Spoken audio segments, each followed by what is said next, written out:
Income from salary, वेतन से आय। सबसे पहले थोड़ा समझ लेते हैं कि वेतन से आय है क्या। हमने आपको बताया था जब हम क्या पढ़ रहे थे, grass total income. Grass total income जब पढ़ रहे थे वहां पर हमने आपको बताया था कि एक करदाता की आय को 5 भागों में बांटा गया है। वहां पर हमने आपको बताया था कि एक करदाता की आय को 5 भागों में बांटा गया है। Income from salary, income from house property, income from business और profession, income from capital gain और इनकम फ्रॉम अदर सोर्सेज। तो एक करदाता के आय के ये 5 सोर्स हैं, ये 5 हेड हैं। तो इन पांचों के अंतर्गत एक करदाता की आय की गणना की जाती है। तो इसमें से जो हमारा पहला हेड है वो इनकम फ्रॉम सैलरी का है। इनकम फ्रॉम सैलरी के अंतर्गत एक करदाता कहीं पर भी सर्विस कर रहा है, या तो सरकारी सर्विस कर रहा है या प्राइवेट सर्विस कर रहा है, भारत में सर्विस कर रहा है, विदेश में सर्विस कर रहा है, कंपनी में सर्विस कर रहा है, कहीं भी सर्विस कर रहा है, तो उसको उस काम के बदले में, सर्विस के बदले में अपने नियोक्ता से कुछ न कुछ पारिश्रमिक मिलता होगा। अब वो पारिश्रमिक या तो आपको वेतन के नाम से मिल सकता है, मूल वेतन के नाम से मिल सकता है, या कहीं मजदूरी के नाम से मिल सकता है, कहीं पर मानदेय के रूप में मिल सकता है। माने किसी के किस नाम, चाहे जिस नाम से मिले, किसी भी नाम से मिले, तो वो जो भी नियोक्ता के द्वारा आपको जो पारिश्रमिक मिल रहा है वो पारिश्रमिक आपका इनकम फ्रॉम सैलरी, ये इनकम टैक्स एक्ट में एक हेड दिया हुआ है। तो इस एक्ट के अंतर्गत, इस चैप्टर के अंतर्गत, इस हेड के अंतर्गत जो इनकम फ्रॉम सैलरी है उसके अंतर्गत ये कर योग हो जाता है।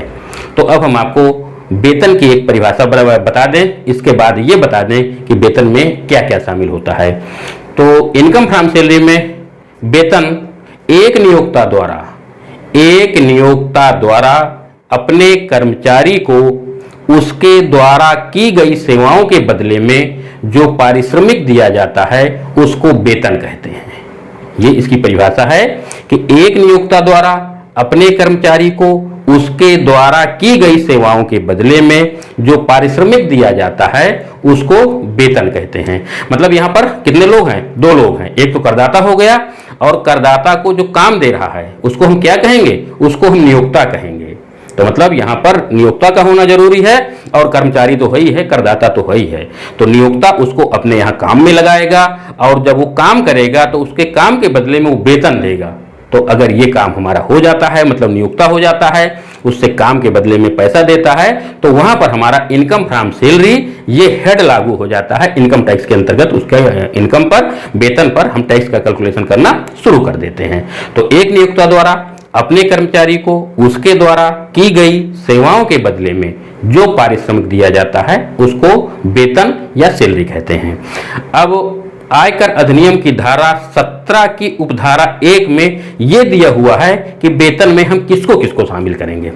ऐसा थोड़ा है कि हमको केवल वेतन मिला है तो वेतन पर ही हमको टैक्स देना है। नियोक्ता द्वारा अपने कर्मचारी को वेतन तो दिया ही जाता है, नगद तो दिया ही जाता है। इसके अलावा उसको अनेक प्रकार की वस्तुएं या सेवाएं भी दी जाती हैं, अनेकों प्रकार की सुविधाएं भी दी जाती हैं। उनका भी मूल हमको निकाल करके सैलरी के अंतर्गत जोड़ना पड़ेगा, वेतन निकालने के लिए जोड़ना पड़ेगा। अब उसको क्या क्या वस्तुएं दी जा सकती हैं, क्या क्या सुविधाएं दी जा सकती हैं, क्या क्या सेवाएं दी जाती हैं। जैसे उसको रहने के लिए नियोक्ता ने मकान दे दिया कि आपका ये मकान है, आप इसमें रहिए। ये भी आपकी क्या है? सुविधा है। पैसा तो दे नहीं रहा, उसने मकान रहने के लिए दे दिया कि भैया ये मकान है, आपको इसमें रहना है। इसके साथ साथ वो आपके ऑफिस जाने के लिए, घर आने के लिए, या अपना कहीं भी मार्केट जाने के लिए, शादी के लिए उसने कार दे दिया कि ये कार है, आप इससे ऑफिस का भी काम करिए, अपने घर का भी काम करिए। तो क्या हुआ? आपको कार भी मिल गया। इसके बाद गैस, बिजली, पानी की सुविधा भी दे सकता है कि आपके घर में हम बिजली का कनेक्शन कराए दे रहे हैं, उसका जो बिल होगा हम भुगतान कर देंगे। कौन भुगतान करेगा? नियोक्ता कर देगा। गैस का जो भी गैस का बिल आएगा हम भुगतान कर देंगे। पानी की सप्लाई उसके घर में दिए हुए है नियोक्ता, और उसका भुगतान नियोक्ता कर रहा है। तो मतलब अनेकों प्रकार की सुविधाएं एक नियोक्ता अपने कर्मचारियों को दे सकता है। इसके साथ नियोक्ता कर्मचारी के बच्चों को पढ़ाने की व्यवस्था कर सकता है, अपने खुद के स्कूल खोल सकता है, या किसी दूसरे विद्यालयों में बच्चों को उसको पढ़ा सकता है। तो इन सभी सुविधाओं को भी निकालना पड़ेगा।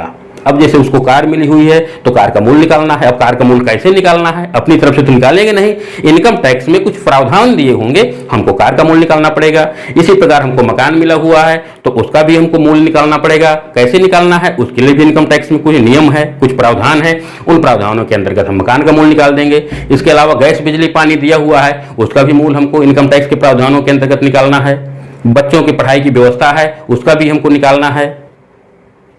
कर्मचारी कुछ मिले हुए हैं, मान लीजिए नौकर भी मिले हुए हैं, कुक मिला हुआ है, फर्राश मिला हुआ है, रसोइया मिला हुआ है, तो उसका भी मूल्य निकाल लेंगे इनकम टैक्स के अंतर्गत और उसका भी उसके वेतन में जोड़ देंगे। मतलब एक नियोक्ता द्वारा अपने कर्मचारी को जो जो सुविधाएं दी जा रही हैं, जो जो सेवाएं दी जा रही हैं और जो जो नगद में दिया जा रहा है, उनका सबका हम एक मूल्य निकालते हैं कि कितनी रकम कर योग्य होगी। उसके लिए हमको इनकम फ्रॉम सैलरी के अंतर्गत जो विभिन्न प्रावधान हैं, उन प्रावधानों को देखना पड़ेगा और उन प्रावधानों को देखने के बाद उसी के आधार पर हमको कैलकुलेशन करना पड़ेगा और सभी मदों का, सभी सेवाओं का, सभी सुविधाओं का मूल्यांकन करने के बाद फिर हमारी आ जाएगी ग्रॉस सैलरी और उस ग्रॉस सैलरी में हमको जो डिडक्शन दी हुई है, डिडक्शनों को घटा देना है। घटाने के बाद उसकी टैक्सेबल सैलरी आ जाएगी। और इस चैप्टर में हमको क्या निकालना है, हमको टैक्सेबल सैलरी निकालना है, income from salary, income from taxable salary.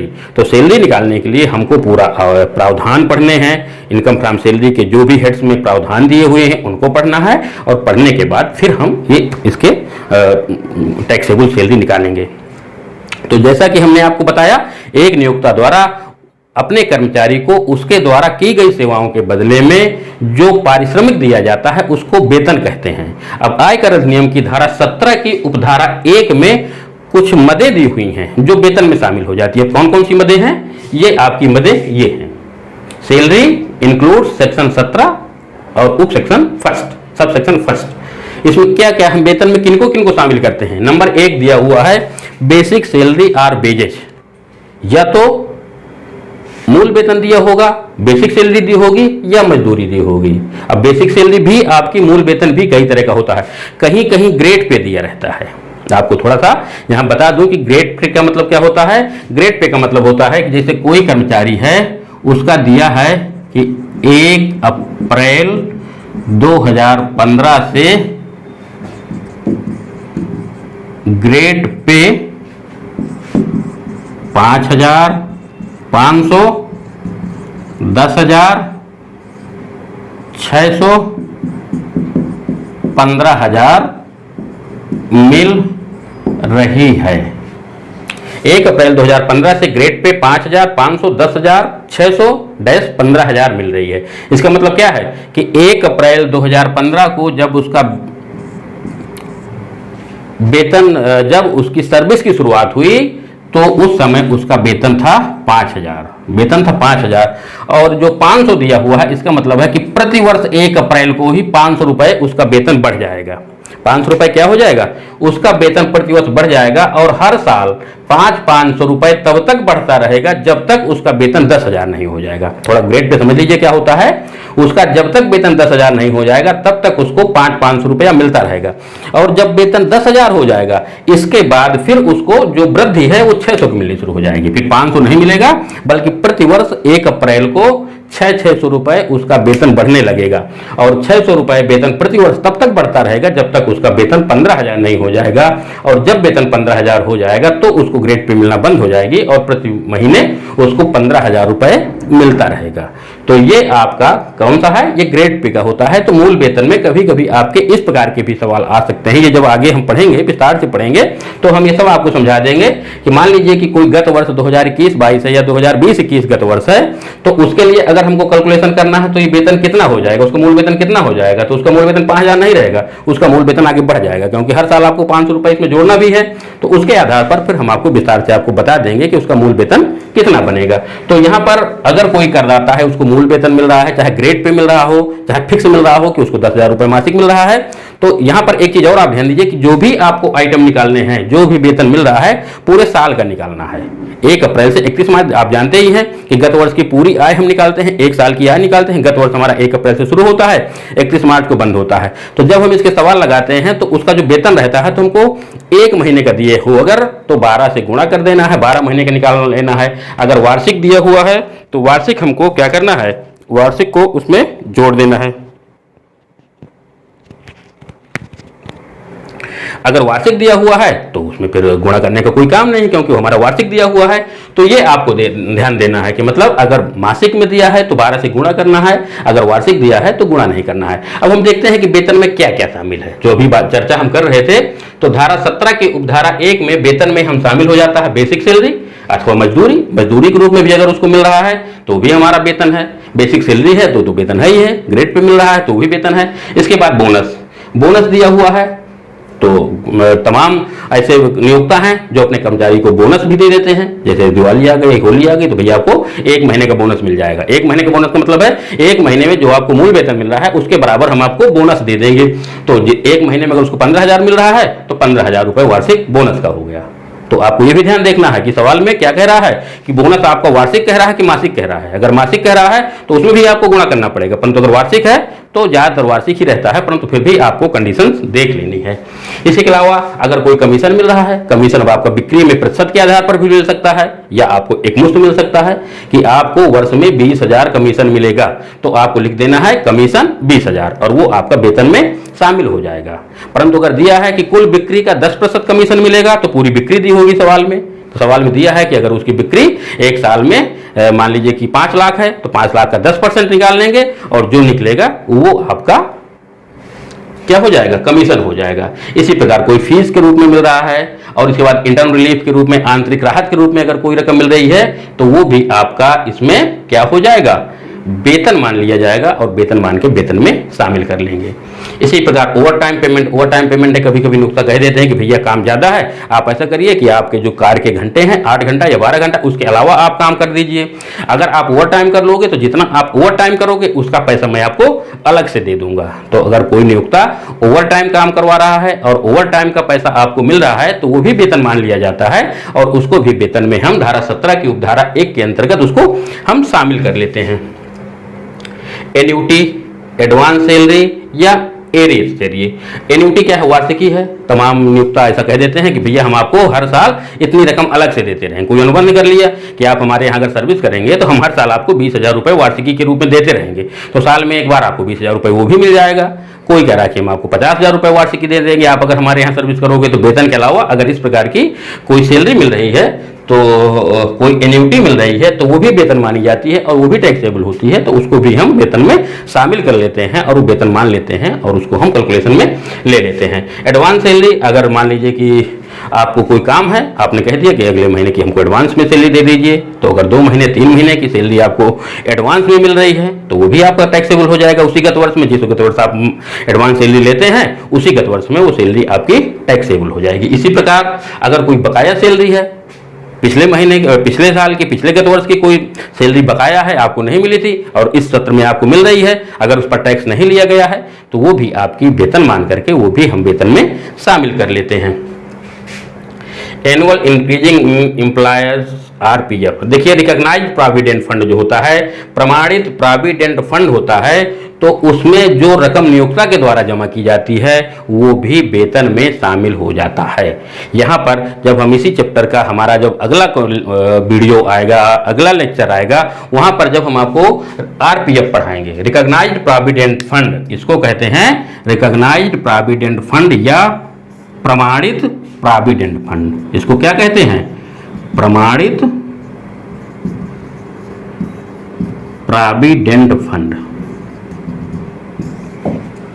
तो देखिए प्रमाणित प्रोविडेंट फंड में क्या होता है कि एक निश्चित रकम, प्रमाणित प्रोविडेंट फंड में एक निश्चित रकम कर्मचारी के वेतन से काट करके कर्मचारी के फंड में जमा कर दी जाती है, जिससे कि रिटायरमेंट के समय वो रकम इकट्ठा कर्मचारी को मिल सके।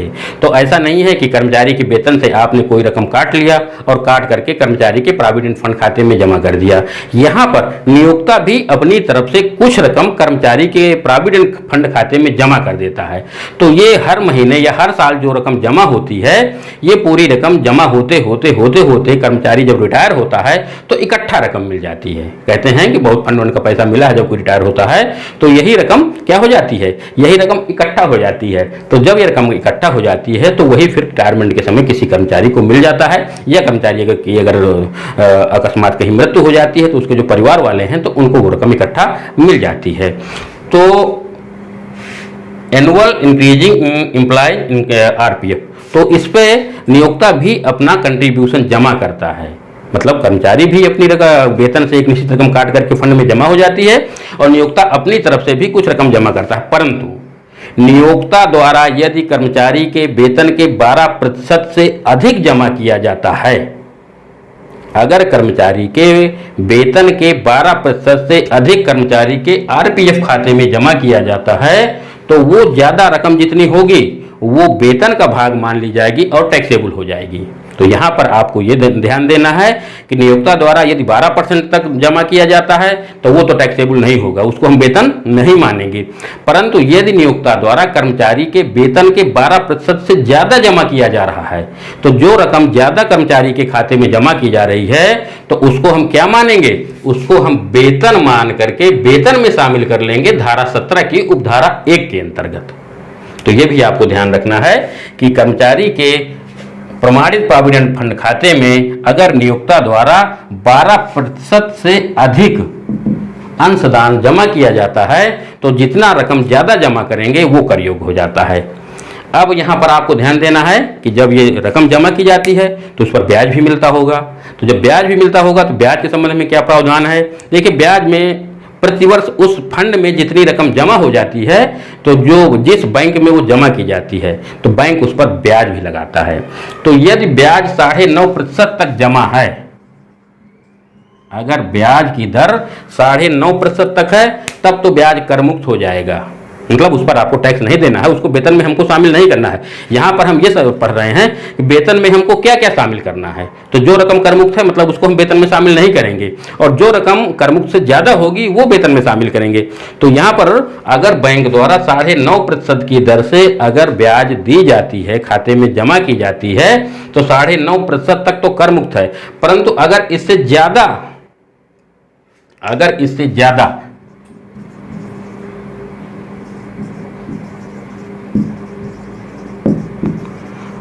9.5% से ज़्यादा रकम उसके ब्याज खाते में, उसके प्रोविडेंट फंड खाते में ब्याज का जमा होता है तो वो कर योग हो जाता है। मतलब वेतन के 12% से अगर नियोक्ता का अंशदान जमा होता है तो वो वेतन में शामिल हो जाएगा, और ब्याज का 9.5% से ज़्यादा अगर उसमें शामिल होता है तो वो कर योग हो जाएगा। तो ये तो आपका था आरपीएफ का।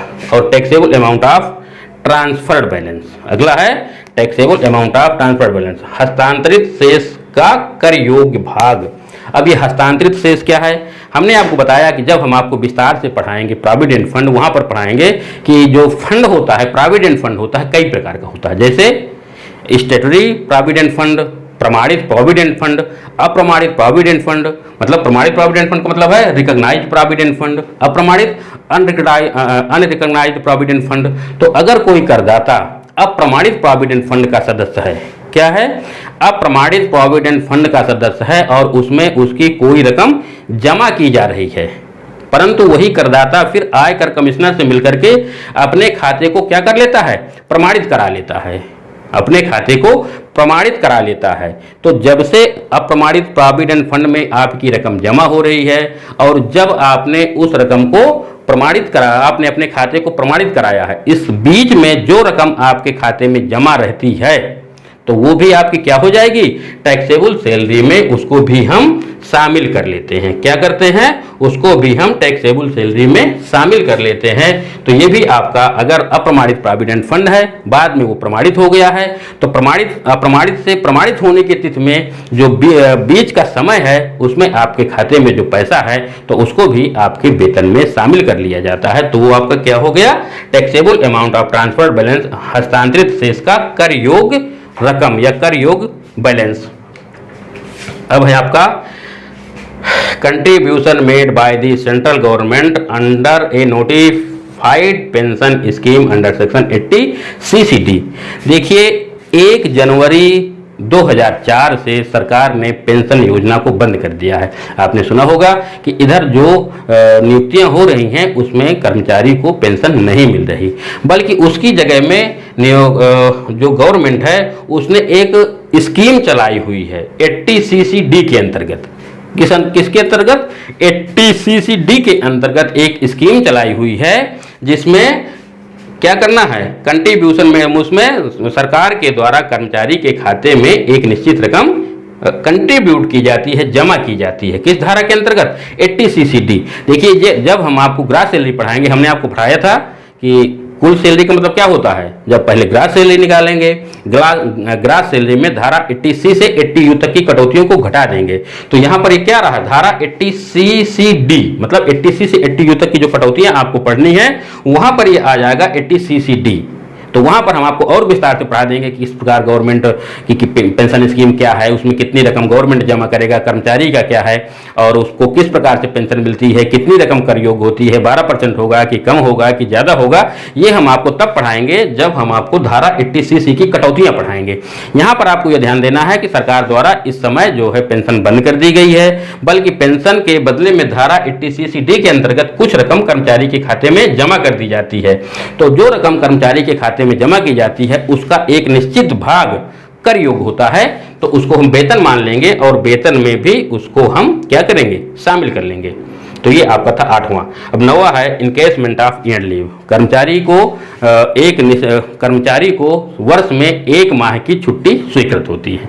इनकम टैक्स सेंटर के अंतर्गत ये होता है कि प्रत्येक कर्मचारी 1 साल में 1 माह की छुट्टी ले सकता है। अगर कोई कर्मचारी 1 महीने की छुट्टी नहीं लेता है तो क्या होगा, बल्कि उसके बदले में नियोक्ता से वो पैसा ले लेता है। आपका जो 9वां पॉइंट है इनकैशमेंट ऑफ ईयर्ड लीव माने अर्जित अवकाश का नकदीकरण। इनकैशमेंट ऑफ ईयर्ड लीव का मतलब क्या है, अर्जित अवकाश का नकदीकरण। तो यदि कर्मचारी के द्वारा अवकाश नहीं लिया जाता है बल्कि उसके बदले में कर्मचारी ने क्या कर लिया है, पैसा ले लिया है, तो अगर इस प्रकार से उसके खाते में कोई रकम बाकी है और उसका नगद मिल रहा है तो वो भी आपका क्या मान लेंगे, वेतन मान लेंगे, कर योग्य हो जाएगा और वो रकम भी आपकी शामिल हो जाएगी कर्मचारी के वेतन में। सब धारा 17 के फर्स्ट में ये मान करके कि ये भी उसको वेतन मिला है वो भी आपका कर योग्य हो जाएगा। अब अगला है पेंशन।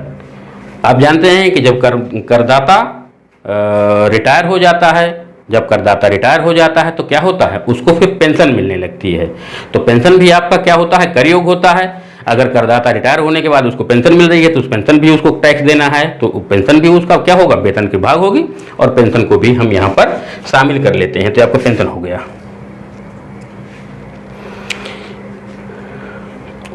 कंपनसेशन ऑन रिट्रीटमेंट, छटनी के कारण क्षतिपूर्ति।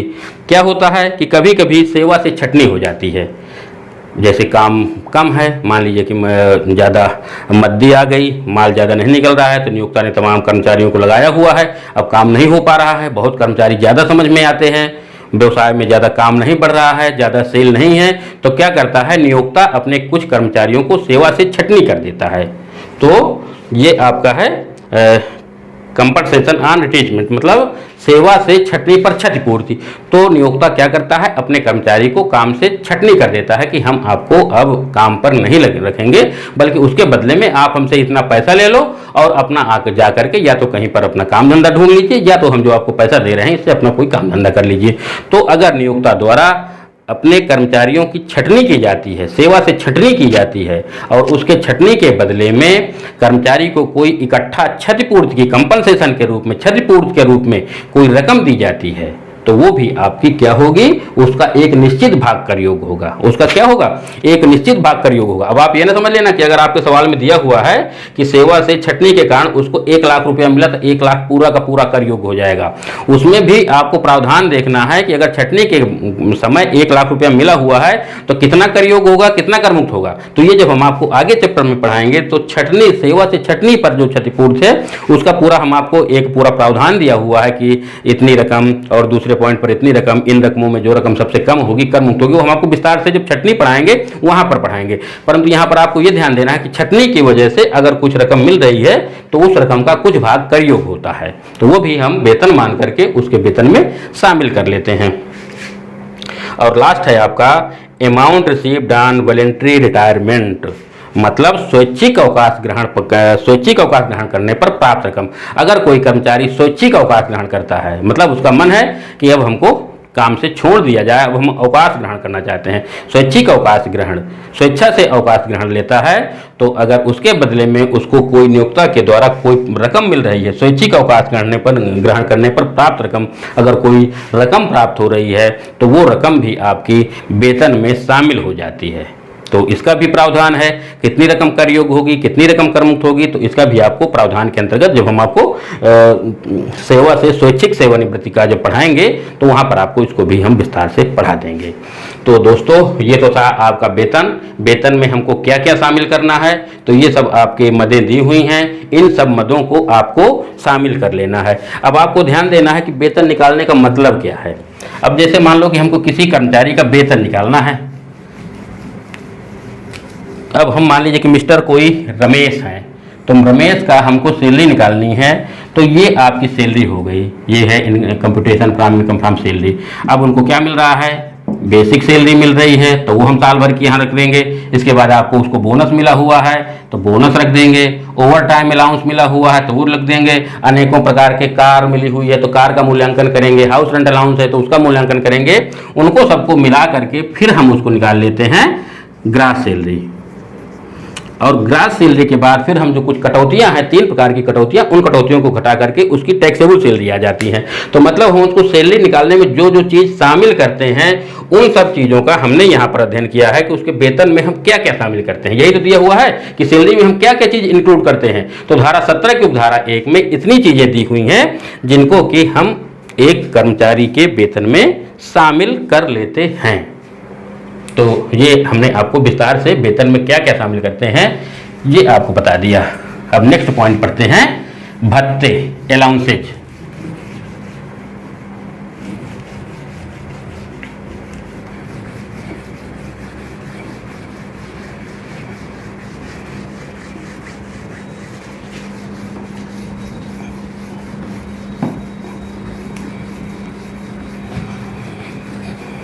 अब हम अगला पॉइंट में आते हैं, भत्ते।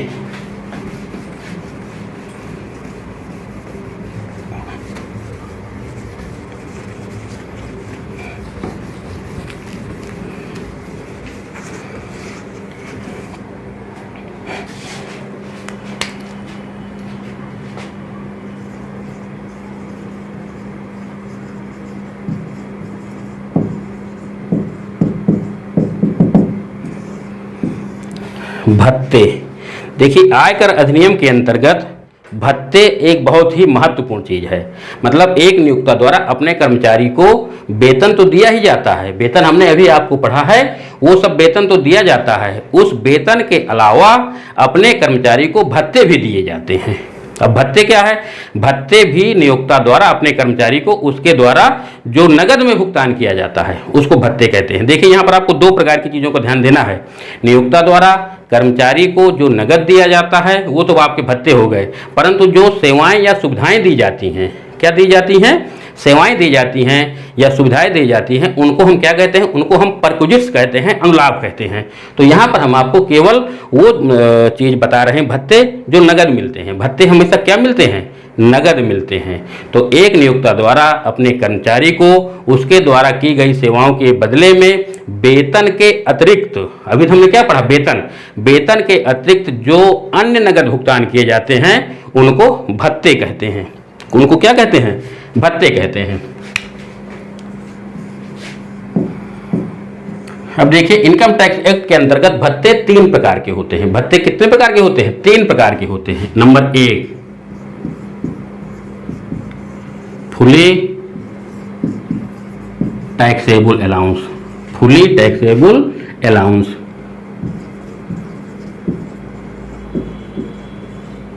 पूर्णतया कर योग्य भत्ते, पूर्णतया कर योग्य भत्ते। दूसरा है पार्टली टैक्सेबल अलाउंस, आंशिक कर योग्य भत्ते। दूसरा क्या हो गया,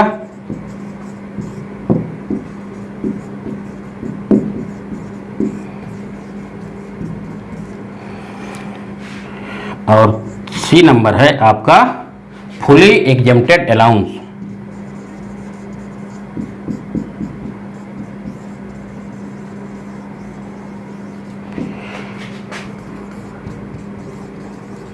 फुली एग्जेम्प्टेड अलाउंस इनको कहते हैं पूर्णतया कर मुक्त भत्ते।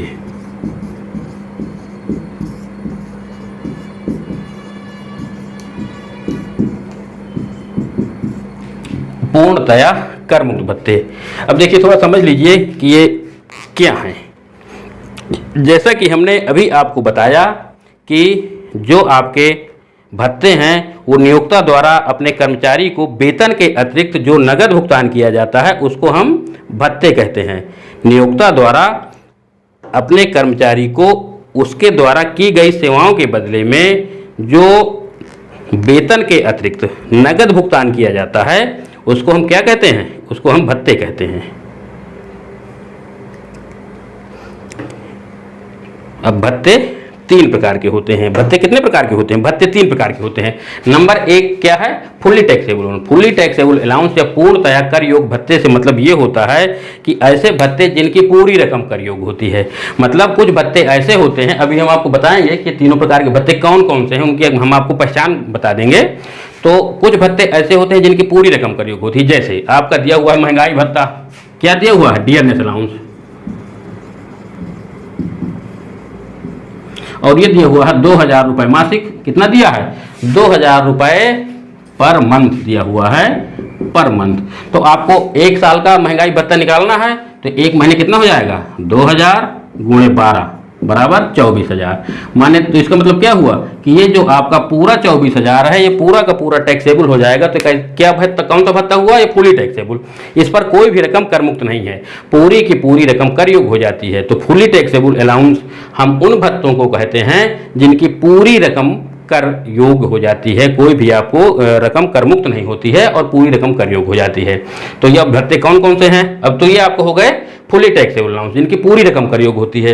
अब दूसरे आपके partly taxable allowance. Partly taxable allowance से मतलब होता है आंशिक कर योग भत्ते। पार्टली टैक्सेबल मतलब आंशिक कर योग भत्ते। कुछ भत्ते ऐसे होते हैं जिनकी कुछ रकम तो कर योग होती है और कुछ रकम कर मुक्त होती है। कुछ रकम कर योग होती है और कुछ रकम कर मुक्त होती है। तो ये आपके कैसे भत्ते हो गए? ये आपके हो गए पार्टली टैक्सेबल अलाउंस। अभी कौन कौन से भत्ते हैं? जैसे हाउस रेंट अलाउंस है। हाउस रेंट अलाउंस में आपको कैलकुलेशन करना पड़ेगा कितनी रकम कर मुक्त हो जाएगी, कितनी रकम कर योग हो जाएगी। तो जब हम आपको पार्टली टैक्सेबल अलाउंस पढ़ाएंगे वहां पर बता देंगे कि इनकी कितनी रकम कर मुक्त होती है और उसको कैसे निकालते हैं। तो ये हम आपको नेक्स्ट बताएंगे। इसी प्रकार पूर्णतया कर मुक्त भत्ते fully exempted allowance. Fully exempted allowance में उन भत्तों को शामिल करते हैं जिनकी पूरी की पूरी रकम कर मुक्त होती है। कुछ भत्ते ऐसे होते हैं जिनकी पूरी रकम कर मुक्त होती है, उन पर आपको कोई भी टैक्स नहीं देना। अब ये भत्ते कौन हैं? जब आपको फुली एग्जेम्प्टेड अलाउंस पढ़ाएंगे वहां पर बता देंगे कि ऐसे कौन कौन से भत्ते हैं जिनकी पूरी रकम कर मुक्त हो जाती है। तो आपको आज पढ़ाना है फुली टैक्सेबल अलाउंस। आज हम आपको बता दें अभी कि फुली टैक्सेबल अलाउंस में कौन कौन से भत्तों को हम शामिल करते हैं।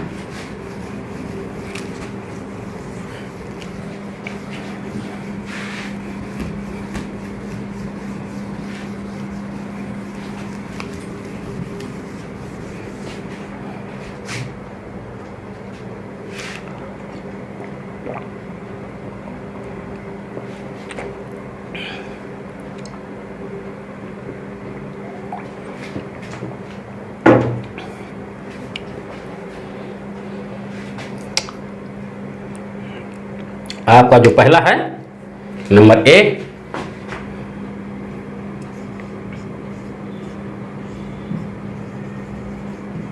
फुली टैक्सेबल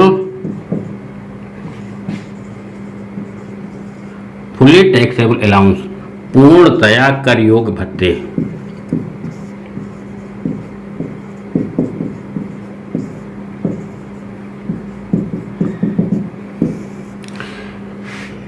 अब देखिए पूर्णतया करयोग भत्ते कौन कौन से हैं। पूर्णतया करयोग भत्ते मतलब जिनकी पूरी रकम करयोग होती है, जिनकी पूरी रकम पर हमको टैक्स देना होता है, वो कौन कौन से भत्ते हैं। इसमें सबसे पहले आता है डियरनेस अलाउंस।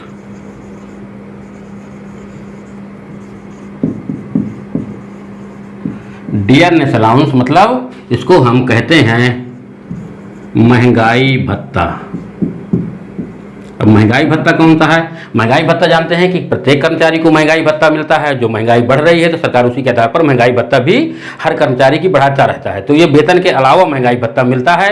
कभी वेतन का 10% मिलता है, कभी वेतन का 20% मिलता है। तो जब आप सवाल लगाएंगे वहाँ पर दिए रहेगा कि कर्मचारी को 12,000 रुपये मासिक मूल वेतन मिल रहा है और इसका 10% महंगाई भत्ता मिल रहा है, या तो दिए होगा उसको महंगाई भत्ता 2,000 पर मंथ मिल रहा है या 3,000 पर मंथ मिल रहा है। तो ये आपका कंडीशन सवाल में दिए होगा। परंतु जो महंगाई भत्ता अगर दिया हुआ है तो इसकी पूरी रकम करयोग होती है महंगाई भत्ता।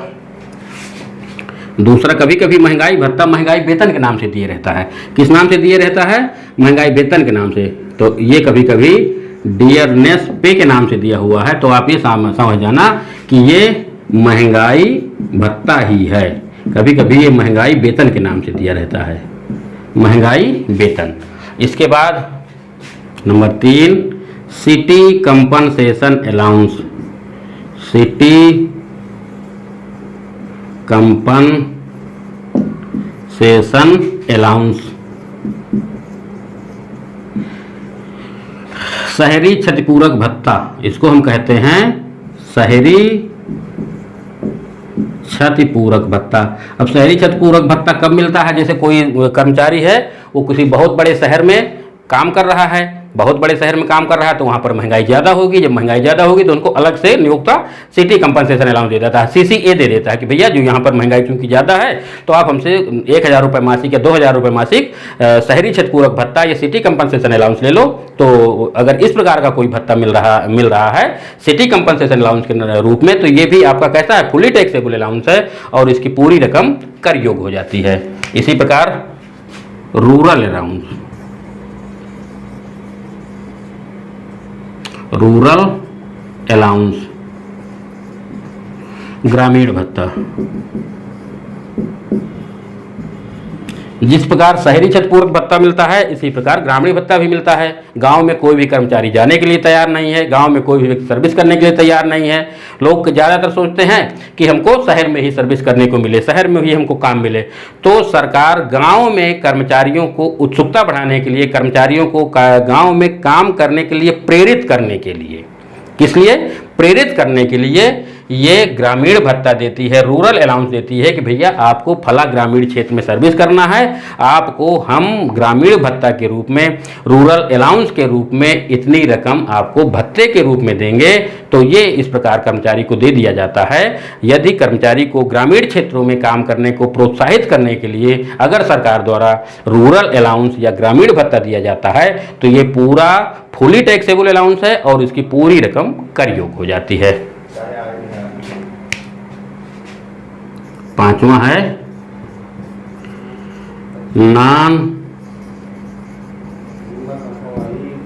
नॉन प्रैक्टिस अलाउंस,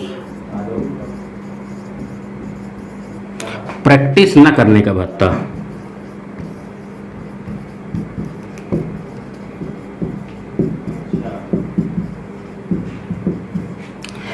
देखिए नॉन प्रैक्टिस अलाउंस उन कर्मचारियों को दिया जाता है, ये विशेषकर डॉक्टरों को दिया जाता है। ये किसको दिया जाता है, डॉक्टरों को दिया जाता है। जो डॉक्टर आप देखते हैं, जो सरकारी डॉक्टर हैं, वो अस्पताल में भी जाते हैं और घर में भी आकर के अपने मरीजों को देखते हैं। तो उसका परिणाम क्या होता है, अस्पताल में जिन मरीजों को देखते हैं वही मरीज उनके घर में पहुंच जाते हैं और प्राइवेट फीस दे करके उन डॉक्टरों को अपना इलाज करवाते हैं। तो सरकार द्वारा ये माना जाता है कि डॉक्टर अपनी आय बढ़ाने के लिए निजी प्रैक्टिस घर में करते हैं, घर में जो प्रैक्टिस करते हैं वो आय बढ़ाने के लिए करते हैं। तो सरकारी डॉक्टर घर में काम न करें, घर में प्रैक्टिस न करें, घर में मरीजों को न देखें, इसके बदले में उनको नॉन प्रैक्टिस अलाउंस दिया जाता है। क्या दिया जाता है, नॉन प्रैक्टिस अलाउंस दिया जाता है। तो अगर डॉक्टर को ये भत्ता दिया जा रहा है कि आप अपने घर में इलाज नहीं करोगे, आप सरकारी अस्पताल में आकर के ही इलाज करोगे, तो ये भी फुली टैक्सेबल अलाउंस है और यह प्रत्येक कर्मचारी की दशा में करयोग होता है। अगला है मेडिकल अलाउंस।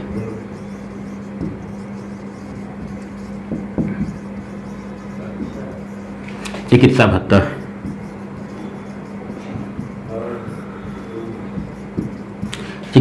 चिकित्सा भत्ता भी एक नियोक्ता अपने कर्मचारी को दे सकता है, और वो इसलिए देता है कि मान लो कि आपका कभी आपकी तबीयत खराब हो गई, आपके परिवार में आपकी पत्नी की तबीयत खराब हो गई, आपके बच्चों की तबीयत खराब हो गई, तो इस पैसे से आप अपना परिवार का या अपना खुद का इलाज करा लीजिए। तो इलाज के लिए अगर नियोक्ता द्वारा चिकित्सा भत्ता दिया जाता है, मेडिकल अलाउंस दिया जाता है, तो ये भी पूरी रकम इसकी कर योग होती है, और ये पूरा आपका फुली टैक्सेबल अलाउंस होता है, और इसकी पूरी रकम कर योग हो जाती है।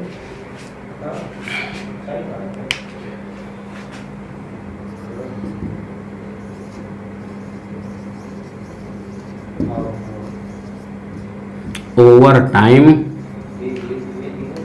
अलाउंस, आधि समय भत्ता।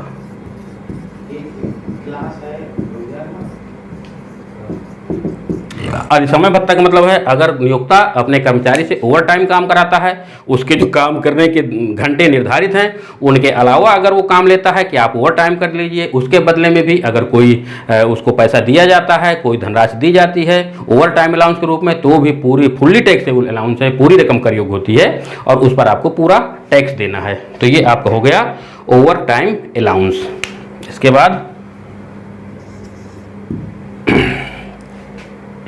Marriage allowance.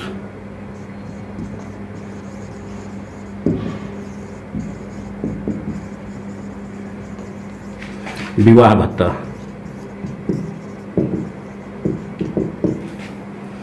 अगर नियोक्ता द्वारा अपने कर्मचारी को उसके पुत्र या पुत्रियों को विवाह हेतु या खुद कर्मचारी की शादी के लिए कुछ भत्ते के रूप में रकम दी जा रही है कि भैया आपकी लड़की की शादी है, आपको हम मैरिज अलाउंस के रूप में इतनी रकम दे रहे हैं, तो इस प्रकार का भत्ता अगर मैरिज अलाउंस के रूप में कोई रकम दी जा रही है तो ये पूरी की पूरी रकम कर योग हो जाती है। तो ये आपका फुली टैक्सेबल अलाउंस है, और इस पर पूरी रकम कर योग हो जाती है। नौवां है प्रॉक्टर अलाउंस।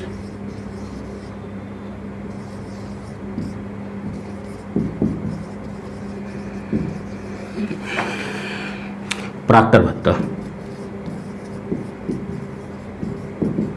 आप देखते हैं कि जो बड़े बड़े कॉलेज हैं, बड़े बड़े विश्वविद्यालय हैं, वहाँ पर कुछ टीचरों को उसमें अनुशासन समिति में रख लिया जाता है, प्रोक्टोरियल बोर्ड में रख लिया जाता है कि ये कॉलेज में बच्चों के और जो अनुशासन व्यवस्था है उसको बनाए रखने के लिए एक बोर्ड का गठन प्रिंसिपल द्वारा कर दिया जाता है, तो उसको कहते हैं प्रॉक्टर बोर्ड। तो उसमें जो टीचर होते हैं तो उनका जो अनुशासन का काम करना है, उसके बदले में यदि नियोक्ता द्वारा कोई अलग से भत्ता दिया जाता है तो पूरा का पूरा कर योग हो जाता है। प्रॉक्टर को उनको काम के लिए जो अनुशासन बनाए रखने के लिए अगर प्रॉक्टर भत्ता अलग से मिलता है तो वो भी पूरी रकम कर योग हो जाती है। इसी प्रकार वार्डन अलाउंस।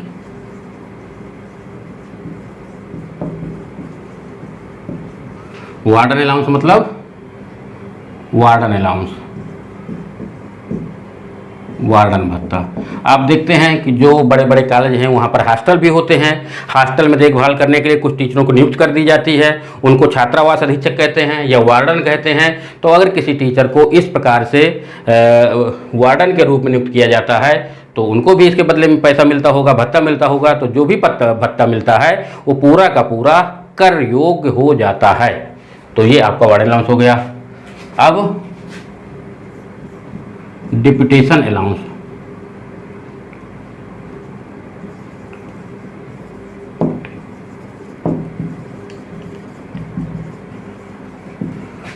प्रतिनियुक्ति भत्ता। डिप्यूटेशन अलाउंस, प्रतिनियुक्त भत्ता मतलब अगर कोई कर्मचारी कहीं पर कार्य कर रहा है, उसके अलावा नियोक्ता ने उसको किसी दूसरे विभाग का काम दे दिया और उसके बदले में उसको प्रतिनियुक्ति भत्ता दिया जा रहा है कि आपको ये काम तो करना ही है, इसके अलावा आपको किसी दूसरे विभाग का भी काम देखना, माने अतिरिक्त कोई काम देखना है, इसके बदले में हम आपको प्रतिनियुक्ति भत्ता देंगे। तो अगर इस प्रकार का कोई भत्ता दिया जा रहा है तो ये आपका भी पूरी तरह से कर योग होता है और इसकी पूरी रकम कर योग हो जाती है। नाइट अलाउंस, रात्रि भत्ता। कुछ कर्मचारी ऐसे होते हैं जो रात में काम करते हैं, तो अगर रात में काम कर रहे हैं तो नियोक्ता द्वारा उनको रात्रि भत्ता भी दिया जा सकता है कि आप रात में काम करते हो, उसके बदले में हम आपको नाइट अलाउंस दे रहे हैं। तो अगर इस प्रकार का कोई भत्ता दिया जा रहा है तो ये भी पूरा का पूरा कर योग हो जाता है और इस पर भी आपको पूरी रकम कर योग हो जाती है और उसके फुली टैक्सेबल अलाउंस के अंतर्गत आता है। टिफिन अलाउंस,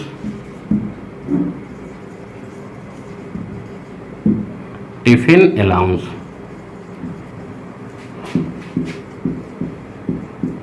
टिफिन भत्ता, कभी कभी नियोक्ता को मान लीजिए कि खाना खाना है बीच में दोपहर में, तो उसके लिए उसको टिफिन अलाउंस मिलता है कि आप अपना दोपहर का खाना मंगवा लीजिए, यहीं पर अपने कार्यस्थल पर जो आपका साइट है यहीं पर खाना खाइए। तो अगर इस प्रकार का भी कोई भत्ता मिलता है तो ये भी आपका फुली टैक्सेबल अलाउंस हो जाता है और इस पर भी आपको पूरी रकम पर टैक्स देना पड़ता है। इसी प्रकार 14 नंबर डॉग अलाउंस,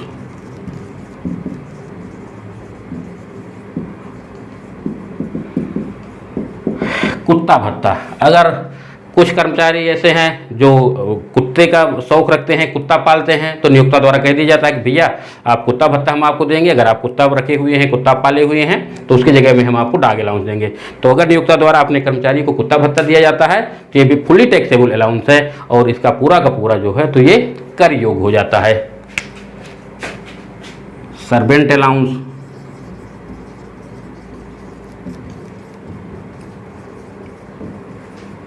नौकर भत्ता।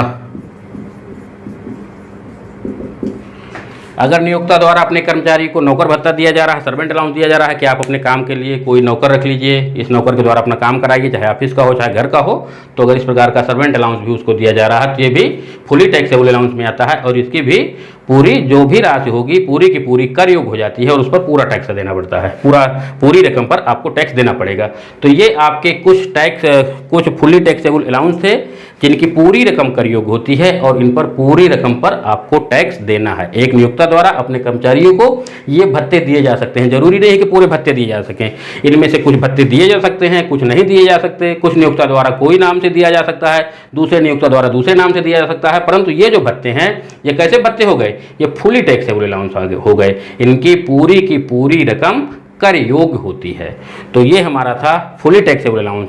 अब हमको जो अलाउंस का दूसरा पार्ट पढ़ना है, पार्टली टैक्सेबल अलाउंस और फुली एग्जम्प्टेड अलाउंस। दो प्रकार के भत्ते आपके बचे हैं। पार्टली टैक्सेबल अलाउंस मतलब कुछ ऐसे भत्ते हैं जिनकी कुछ रकम कर योग है और कुछ रकम कर मुक्त है, और फुली एग्जम्प्टेड अलाउंस मतलब कुछ भत्ते ऐसे हैं जिनकी पूरी रकम कर मुक्त होती है। तो ये दोनों भत्ते हम आपको अब नेक्स्ट वीडियो में बताएंगे। यहाँ पर हमने आपको फुली टैक्सेबल अलाउंस को विस्तार से बता दिया है कि ऐसे कौन कौन से भत्ते हैं जिनकी पूरी रकम कर योग होती है। तो इस प्रकार से हमारा जो आज का ये सेशन रहा, तो इसमें हमने आपको बताया वेतन में धारा 17 की उपधारा 1 में वेतन में हम क्या क्या शामिल करते हैं उसको भी हमने विस्तार से आपको बता दिया है। इसके बाद हमने आपको भत्ता बताया कि एक नियोक्ता द्वारा अपने कर्मचारी को वेतन के अतिरिक्त जो मौद्रिक भुगतान किया जाता है, मुद्रा में भुगतान किया जाता है, उसको भत्ते कहते हैं। भत्ते 3 प्रकार के होते हैं, एक तो फुली टैक्सेबल अलाउंस, एक पार्टली टैक्सेबल अलाउंस और एक एग्जम्प्टेड अलाउंस। इन 3 प्रकार के भत्तों में आज हमने आपको विस्तार से फुली टैक्सेबल अलाउंस को पढ़ा दिया है कि फुली टैक्सेबल अलाउंस वो भत्ते होते हैं जिनकी पूरी रकम कर योग होती है। नियोक्ता द्वारा यदि कर्मचारी को फुली टैक्सेबल अलाउंस के रूप में ये जो हमने आपको 14-15 प्रकार के भत्ते बताए हैं, इनमें से अगर कोई भत्ता दिया जाता है, 1 दिया जाता है, 2 दिए जाते हैं, सब दिए जाते हैं, तो इनकी पूरी रकम कर योग हो जाती है। नेक्स्ट वीडियो में अब हम आपको बताएंगे कि पार्टली टैक्सेबल अलाउंस और फुली एग्जम्प्टेड अलाउंस कौन कौन से हैं, ये हम आपको विस्तार से अगले वीडियो में बताएंगे। तो दोस्तों आप कमेंट करके ज़रूर बताना कि ये सेशन हमारा आपको कैसे लगा, और अगर आप वीडियो में नए आए हैं हमारे चैनल में तो कृपया हमारे चैनल को सब्सक्राइब कर लेना और अपने दोस्तों में इसको शेयर ज़रूर करना जिससे सभी लोगों को इसका लाभ मिल सके। धन्यवाद।